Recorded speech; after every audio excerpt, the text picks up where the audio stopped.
Happy Friday. And here comes some announcements. There will be a CAB activity, which is 3 versus 3 basketball in the CAC at 9 p.m., and you can sign up on a Google form to participate. Okay. Want to vote on theme nights for home games and get notifications on when games will be? Yes, you do. The answer is yes, you do. Join the Pep Club. Group me by scanning the QR code. Okay? For us as international students, there will be a sushi night where we're making, and you can get sushis, and we will get to know each other, and it will be January 30 at 6:30. Okay. You can email McKenna Grow if you want to participate. Okay. Are you a writer and want to publish a piece and boost your resume? Enter the Acuity Writing Contest. There'll be a $25 gift card. That's a lot of money, for each category winner. Additionally, all of the honorable mentions and the winners will be published. And faculty and staff, you can put pieces into, although I don't think you're going to get a gift card, sorry. But then you're published in the Journal for Writing and Art. Scan the QR code to submit the form and find out more. There will be some changes for next semester. So DRAs will become CAs, which is community assistants. MAs will have a slightly redefined role. And there will be a new position known as VAs, Wellness Assistants. All of these positions will work together for a larger group of students as opposed to the current MAUT system.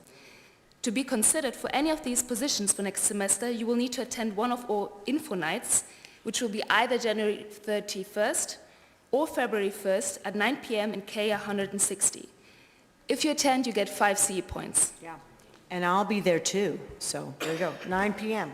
All right, for the next 3 slides, Black History Month will begin this next Friday, a week from today. Leroy Barber is a dear friend of mine. Check the email because I gave you some more details about him. What's really cool, not only will he be with us February 2 and 5, but Friday night, a week from this Friday, we're going to watch the movie Hidden Figures. We're going to have cookies and other food.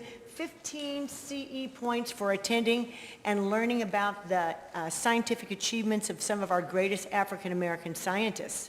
That's the next 3, and that's what I've got. There it is. There's Hidden Figures. It's a great movie. There's what we've got in the future. Now, athletics. Oh, now Jose is going to talk something, and then Brian will be next. Hey guys, we want to do student life. We went to a conference at the beginning of the month, and so there's some cool activities we learned about, and we want to bring them to Hesston to make it more wide, inclusive, and give you guys a break. So one of the things we're going to start doing is we're going to do a monthly challenge. We're going to have a walk that starts on, and we're doing it in conjunction with the, I don't say this word right, Arboretum. So we're going to do it with them. It is going to be free to students. You can get 10 CE points, and it's a challenge to get out and walk every day. 1.7 miles. There's going to be a sign-up sheet that you guys can get on, and so I'm encouraging all you guys, some of the teams, you're going to be able to see how everyone's doing, so it's got a little competition going between the teams, between the arts, faculty. Let's get up and let's get moving. That's going to be 10 CE points if you complete that. We're also going to start doing Mindful Mondays. We used to do this. This is the time where you're going to come in and just basically sit, listen, practice breathing. It's a way of dealing with some stress, but it's super healthy. And we're going to start doing that on Mondays at 5 CE points for that. We're also going to start something called Wellness Wednesdays.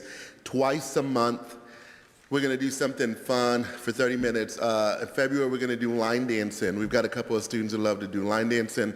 Hey, if there's something that you love to do and want to try it, bring it up.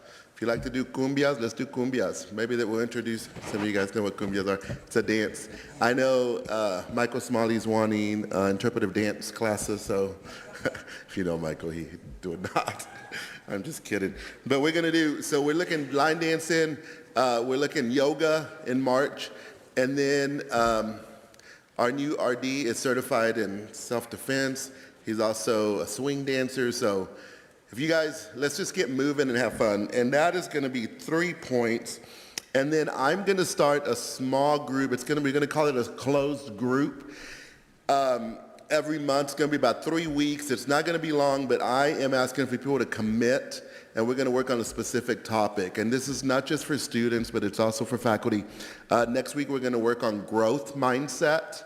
Basically, what that means is learning how to be more flexible in our thinking and with ourselves. It's going to be awesome for anybody and everybody. We all could use it. That will be 15 CE points. It is going to be a closed group. I'm only going to take about 10 people, and I am going to ask you to finish it out. But if I get 30 people, I would do 3 groups gladly. So, and then the last thing, I'm available to see you guys. You just want to talk, whatever. It doesn't have to be. I've heard from a few people, I wanted to come see you, but it wasn't that big of a deal. Just come talk. I'm great with that. Okay? Thanks, guys.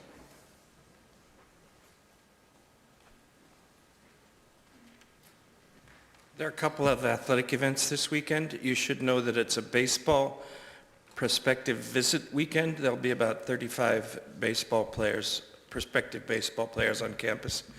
We ask that you make them feel welcome. Tomorrow there's basketball at 1 and 3, and it's Community Day. So the local community will be coming to the game. The Hesston High School pep band will be at the game. The Hesston High School cheerleaders will be there to join our dance team in some performances. So come on out and support the team and meet some people from the community. There are free haircuts. An alumnus comes, you sit in chairs, you line up, she's really good.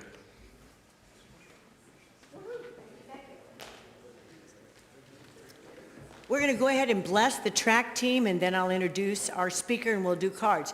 Track team, come up, and if you want to pray with and bless the track team, you also come up. So let's have a whole bunch of you up, quick on the stage. Yay for the track team. This is both men and women's track team. Yep.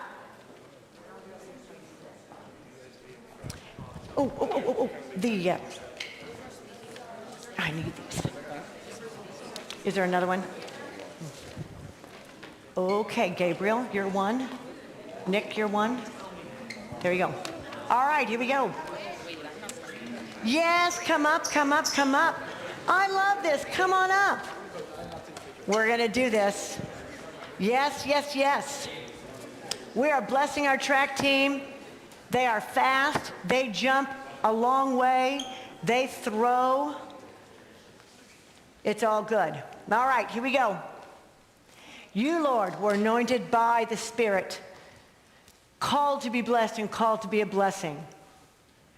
Lord, these track athletes feel your blessing, and may they accept their calling to bless others. Lord, you are called to bring good news to the poor. We too are called.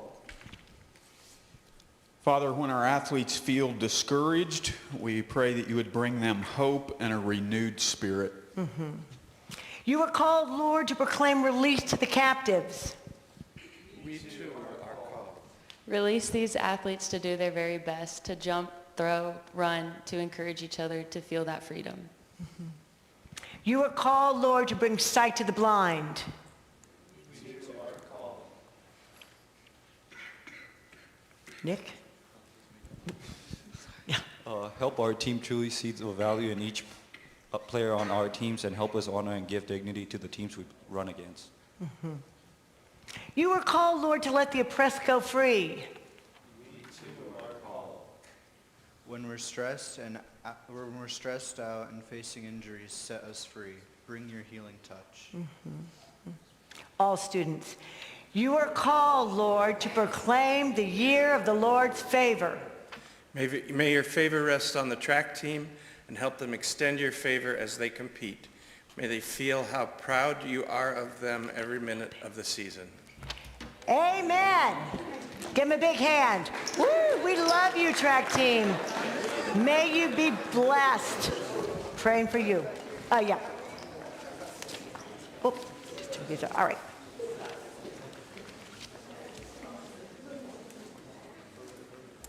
It is my great honor to introduce to you Kenzie Britster. She's originally from the West Coast, Washington, but now she's a Midwesterner, just like the rest of us. passionate about cultivating healthy communities wherever she goes and infusing life with creativity and joy. She's especially interested in working with people inside the justice system, which she's done off and on for many, many years. Kenzie graduated with her MDiv from the University of Dubuque Theological Seminary in 2023. We were talking theology a couple minutes ago. And she's delighted to now be working with the Offender Victim Ministries as the Prison Ministry Director and Restorative Justice Associate. She does really, really good work. I want to say two things. Give her your attention, and then in a couple minutes, we're going to get to make some cards. If there are some of you who don't have an 1140 class, and we don't have 200 cards made, maybe can you stay and make some more cards? And I'm also going to say when you go over to bring a pen, because we might not have quite enough pens. But help me warmly welcome Kenzie. Come on up.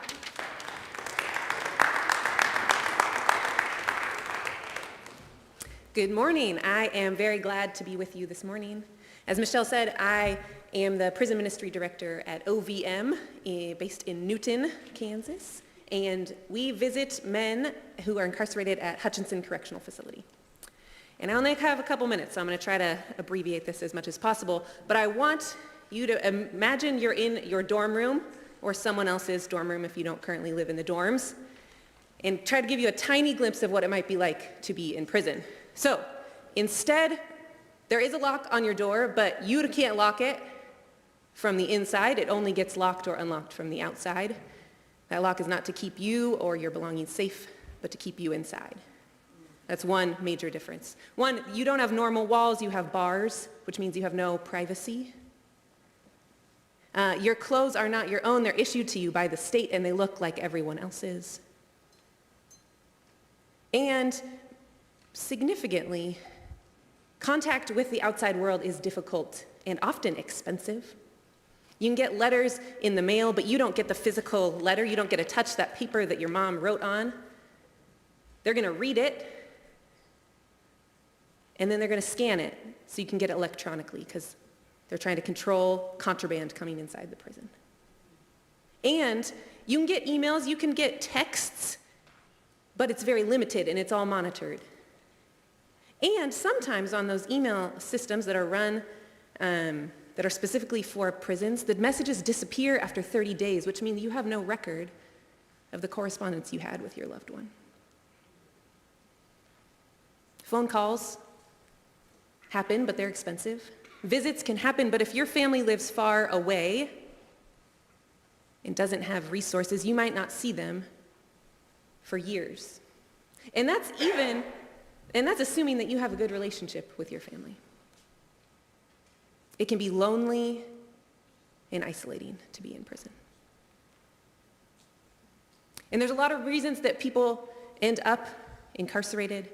Some of it is personal choices, but we also have a system that is designed to keep people in, not to help them thrive, not to rehabilitate them. And especially that's true if you are poor or a person of color. And also, most people who are incarcerated have experienced significant personal trauma, often in their early life. And if they didn't experience trauma before they were incarcerated, they certainly experienced it during the process, because it is a dehumanizing system meant to keep people down. And so 50 years ago, a group of people in Hesston and Newton decided they wanted to take seriously Jesus' call to visit those in prison, and started visiting men at Hutchinson Correctional Facility. We specifically work with individuals who don't get visits from the outside, very few, and often none at all.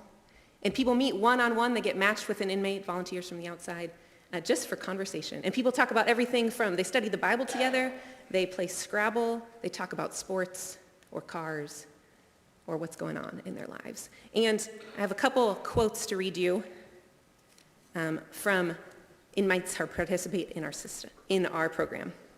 One says, "I walk away feeling content and moved, in a sense, that somebody I don't know cares.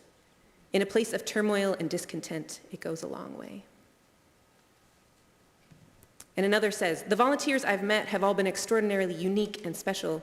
These people treat us like humans, not like we are scum." And so today you get an opportunity to be involved in our program in just a little way, and not little in its impact, but little in that you don't have to commit beyond today. Though if you want to get involved, let me know. We always take volunteers. So we're going to write Valentine's notes, encouraging notes that we'll distribute on Valentine's Day for some of the inmates in Hutchinson. And in a couple minutes, we're going to go over to the community center. There are supplies on the tables. There are cardstock like this. You can fold them to make a little card. There's some crayons and colored pencils if you want to decorate the outside. And then we also have some guidelines for writing notes. There's a lot of words on here. But mainly the thing is, write something that you would want to hear from a stranger. Put yourself in the shoes of someone who is incarcerated. What might you want to hear? What would feel encouraging to you? And then there's some example notes on the back here, if you need a model. And make it sound like you, something that you would authentically write in your voice. Thank you so much for your participation today. I'm really glad to be here. Thank you.